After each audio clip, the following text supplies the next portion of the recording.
I should say the things have changed in some ways. Who is the determinant of the public interest? The more time people spend in digital worlds, the more of our lives we live there. Intercoin, bringing power to the people. So this guy, Richard Wolff, okay? You should listen to Richard Wolff at I Google. know who Richard Wolff is. Oh, beautiful. So have you ever heard anything like a video by him? Yeah, a little bit, yeah. Okay. When you listen to Richard Wolff, here's an hour and a half, Democracy at Work, okay? He talks about how do you run Google? How do you run these corporations? These corporations are run top down. The top decides what to create, when to create The people who paid for everything. The people who paid for everything. And remember how you previously said that this leads to the most liberty, that you believe that leads to the most liberty, right? So here's freedom of, let me ask you a question. Do you believe that the capitalist system leads to the greatest freedom of speech? That can, if it's practiced, if it's properly practiced, yes. Right? Okay. Here, so please explain this. I'm going to play this for you. Explain what is going on in this video here.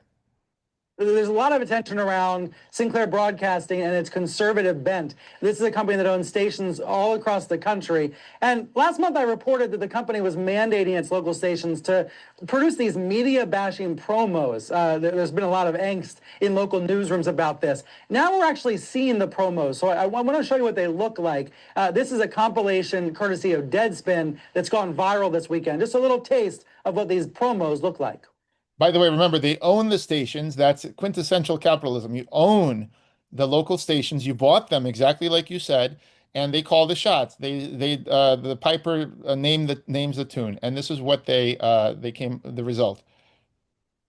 The sharing of biased and false news has become all too common on social media.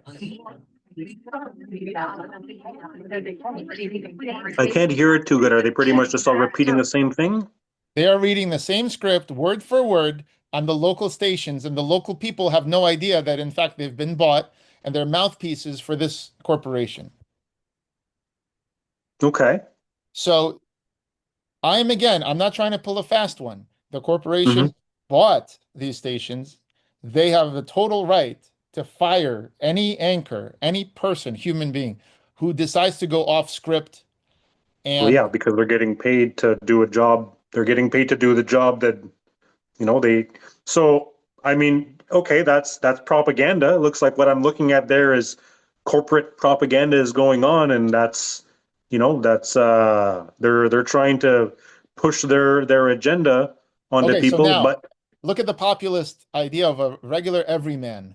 They're sitting in their home couch with their family watching their local news, whether it's Fox 29 or whatever, right? And on comes this thing, and you can't trust this anchor because it's not their thoughts. The anchor is purportedly telling you what they think, obviously, and it's not what they think. It is what the corporate owner, the corporate owners, the media, decided to buy their station.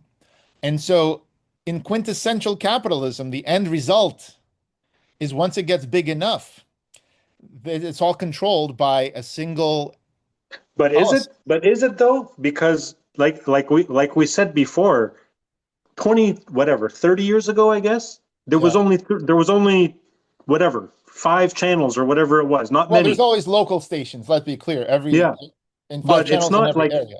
Yeah. This guy could buy a lot. He could buy a lot more than what he already bought, but I can still track down like nobody else's voice out there with a podcast or with their own station. Like, yeah, I might have to search around. There's so much more information out there now.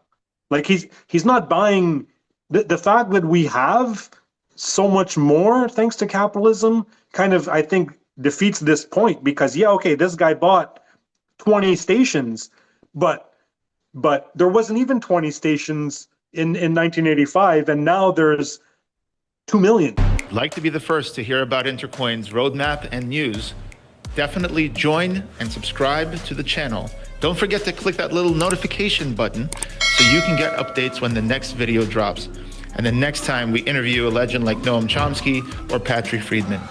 And if you would like to participate in the conversation, go to community.intercoin.app. We'd love to hear from you and about your community. This is what the project is all about. Intercoin, bringing power to the people.